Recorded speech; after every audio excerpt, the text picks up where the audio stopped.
श्री सदगुरुदेव की जय। सदगुरु श्री कबीर साहब जी कहते हैं, संतो भक्त सतो गुरानी, नारी एक पुरुष दो जाया, बूझो पंडित ज्ञानी। पाहन फोर गंगा एक निकरी, चौंदिस पानी पानी, तेहि पानी दो पर्वत बूढ़े, दरिया लहर समानी। ओड़े माखी तरबर को लागी, बोले एक बानी, वह माखी को माखा नाही, गर्भ रहा बिन पानी। नारी सकल पुरुष वे खाए, ताते रहे अकेला, कहें कबीर जो अब की बूझे, सोई गुरु हम चेला। सदगुरु श्री कबीर साहब जी पुकार के समझाते हुए कहते हैं, संतो भक्त सतो गुरान। जो सदोगुणी मनुष्य होता है, उसके हृदय में, उसके जीवन में भक्ति बहुत जल्दी आती है। संतो भक्त सतो गुरान, सतोगुरु। और सतोगुरु का है ब्रह्मा को। जो लोग ब्रह्मा को सतोगुरु मानते हैं, तो वो कहते हैं कि ब्रह्मा के द्वारा और ये भक्ति आई है। जो विष्णु के उपासक हैं, वो विष्णु के द्वारा मानते हैं, और जो महादेव के हैं, वो महादेव के द्वारा मानते हैं।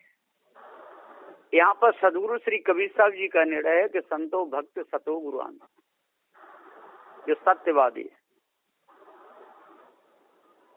जिसको जड़ चेतन का ज्ञान है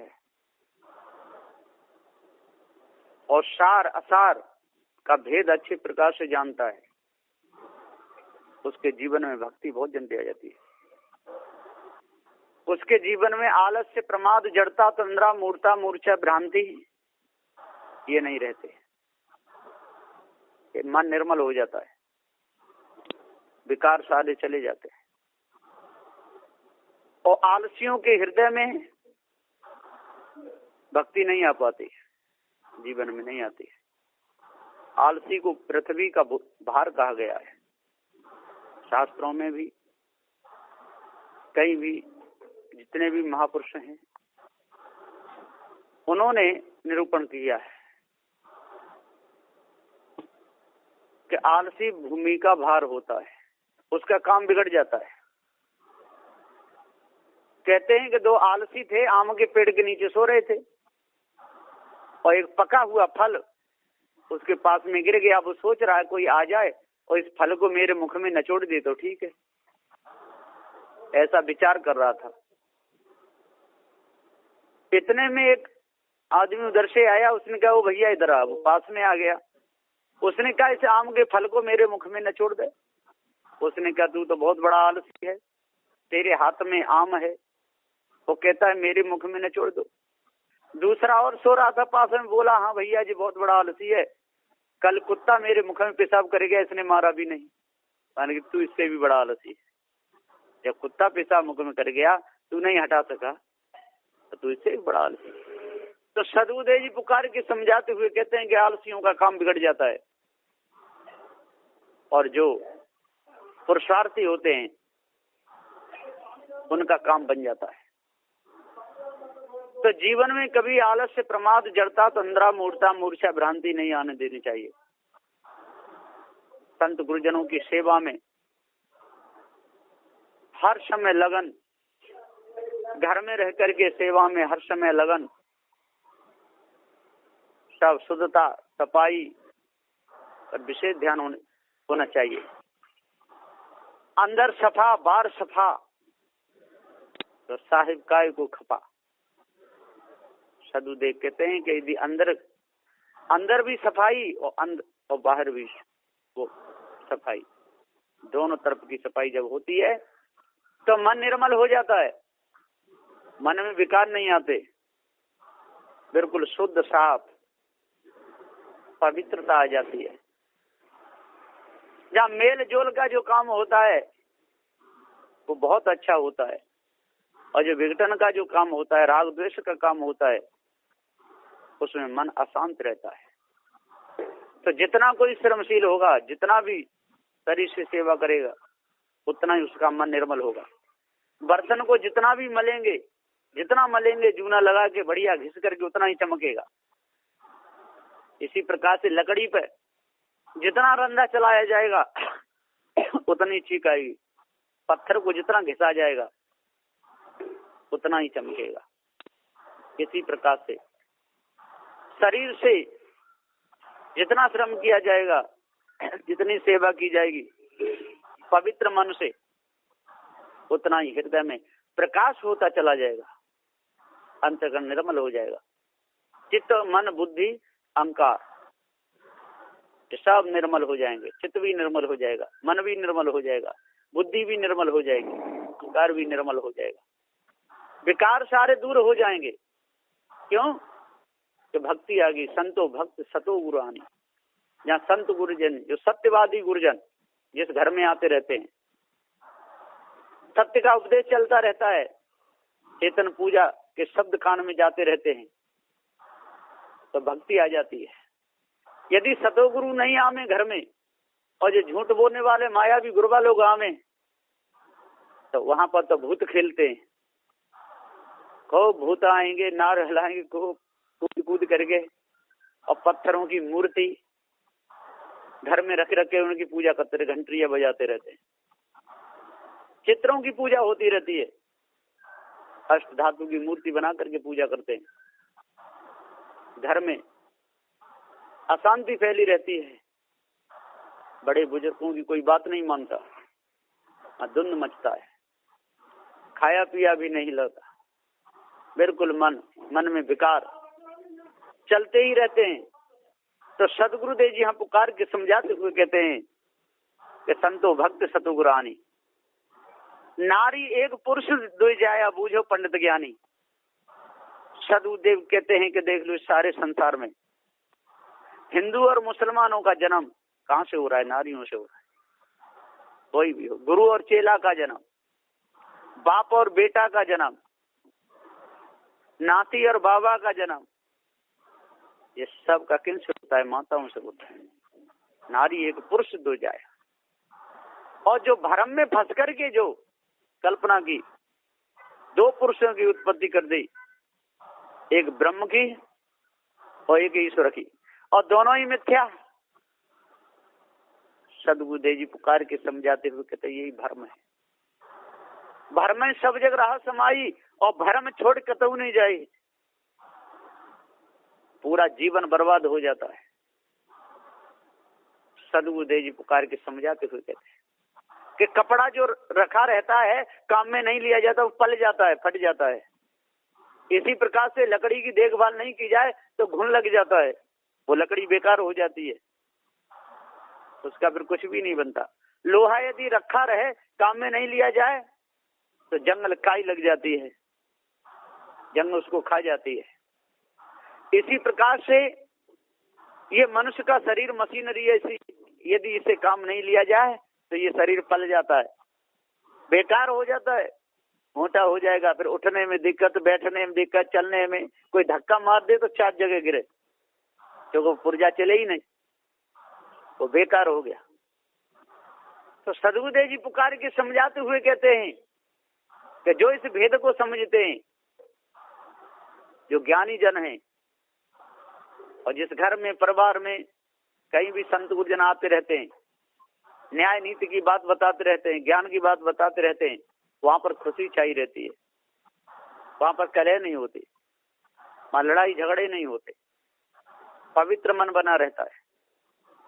और जहां पर मायावी गुरुवा लोग आते रहते हैं, तो वहां तो कहीं कहेंगे एकादशी का व्रत करो, कहीं मंगलवार का व्रत करो, हनुमान का व्रत करो, हनुमान चालीसा पढ़ो, दुर्गे चालीसा पढ़ो, तो 4 और हवन करवा दो, 9 दिन में 9 देवी बैठा रहो, है ना, गणेश के समय गणेश को बैठा रहो।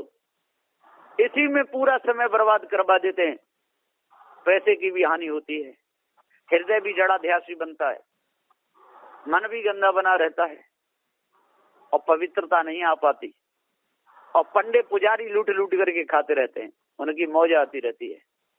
जिस प्रकार से कोई ढोर मरता है, कोई पशु, तो कौवे चील गिद्ध चारों ओर से झपटते हैं।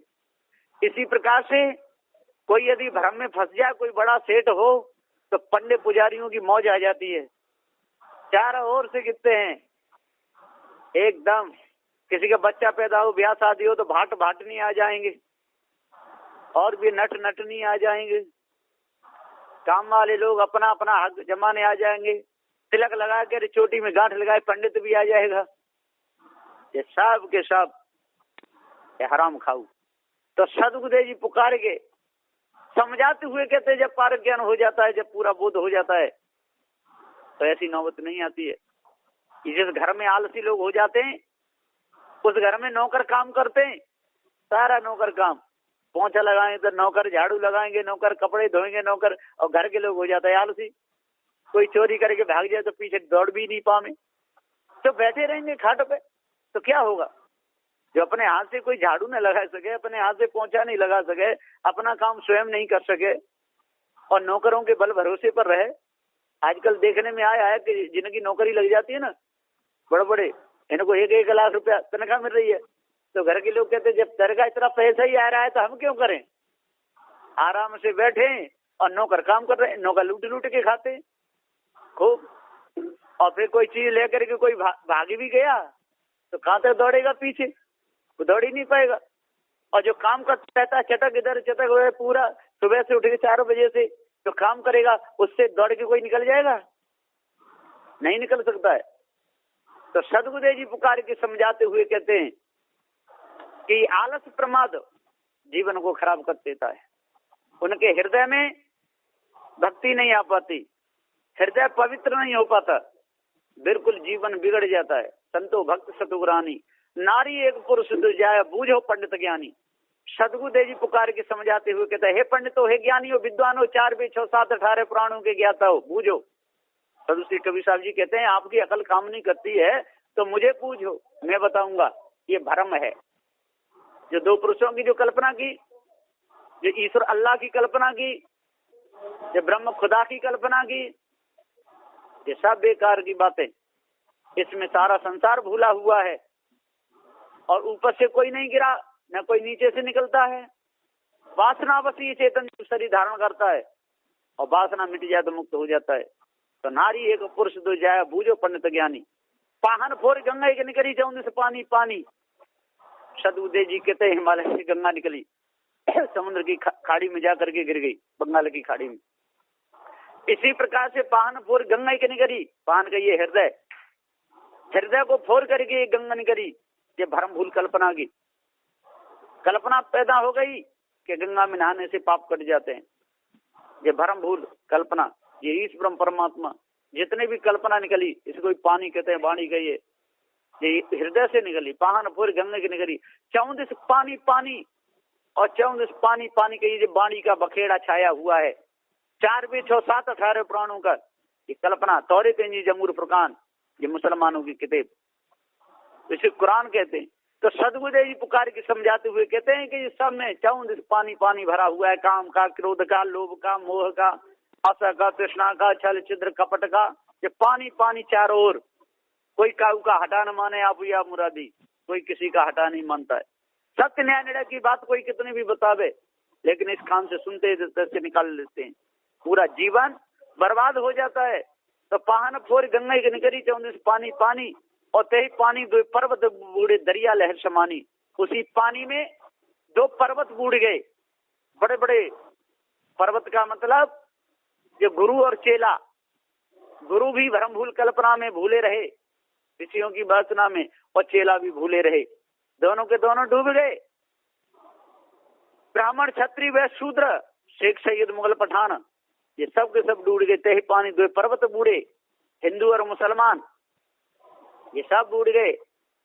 स्त्री पुरुष ये सब के साथ लड़ लड़ करके, झगड़ झगड़ करके, आलसी जीवन बना बना करके, पंडित पुजारी की बातों में आग करके सब बूढ़ गए। तेही पानी 2 पर्वत बूढ़े, दरिया लहर समानी। सदगुरुदेव जी कहते हैं कि दरिया लहरों में समा।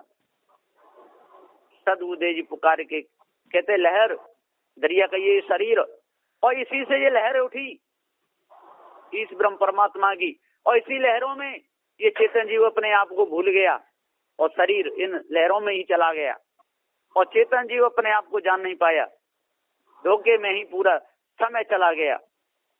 ते पानी दो पर्वत बूढ़े दरिया लह समानी। उड़े माखी तरवर को लागी बोले एक बानी। उड़े माखी तरवर को लागी जो कल्पना उड़ी, और तरवर को लागी कोई ब्रह्म है, कोई ईश्वर है, और बोले एक बानी।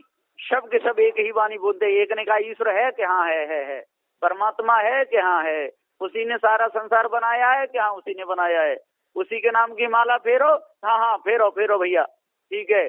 परमात्मा नहीं होता संसार कौन बनाता, हम कहाँ से आते, हम तो उसी ईश्वर के अंश हैं।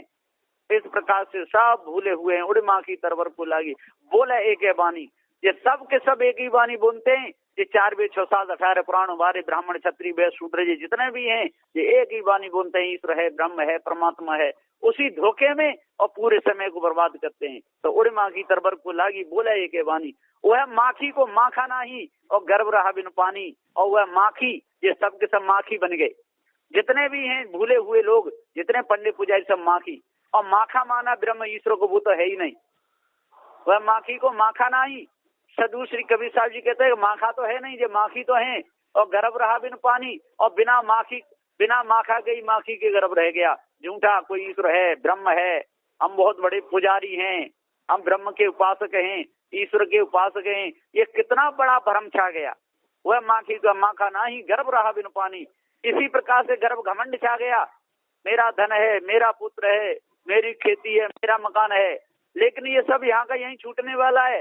कुछ भी किसी के साथ में नहीं जाता, ये बीच बीच का धोखा है। तो वह माखी को माखा नहीं, गर्भ रहा बिन पानी। नारी सकल पुरुष वे खाए ताते रहे अकेला। सदुदेव कहते हैं इस कल्पना रूपी नारी ने, विषय वासना रूपी नारी ने सारे संसार को खा लिया, ताते रहे अकेला। इसलिए सदुदेव जी कहते हैं इस ब्रह्मभूल कल्पना में और विषय वासना में नहीं फंसना चाहिए, अकेला रहना चाहिए। अकेला का मतलब उधर लक्ष्य नहीं लगाना चाहिए।